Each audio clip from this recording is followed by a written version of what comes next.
So the concept that you're going to trade every car and you're going to retail it and you're going to pick up service and this and that, but you're going to actually give the car away.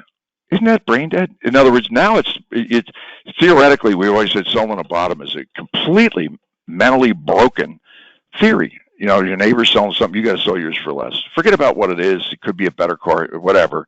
Could be coming from a different source that actually makes it a completely different car. Out of the McGillicuddy's garage as opposed from a repo sale, right? Same car, but you're going to sell yours for less. We've always known that that is a completely mentally deficient concept, but co-validation of others, you know, well, I use it, you use it, I use it, we all wear plaid, let's wear plaid and jump off a cliff.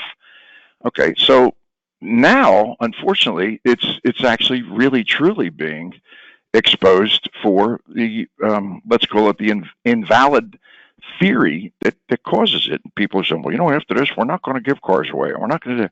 The only way you could do that is not to jump on board or back on board. You can't do it today because if you did it today, you'd never buy any cars. You'd never trade any cars.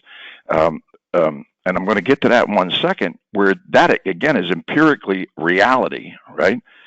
Undeniable, by the way, where you're going to actually buy, sell, and trade cars based on replacement value, as I've always preached. Why worry about what someone else is selling a car for if you do the same thing like a screwball and can't replace the car? What did you accomplish? He jumped off the cliff, so I'll jump off the cliff. I don't think that's very smart, do you? Could anybody actually justify it other than, well, you know, you picked up 4 cents here and you did 10 cents there? Okay, I got it.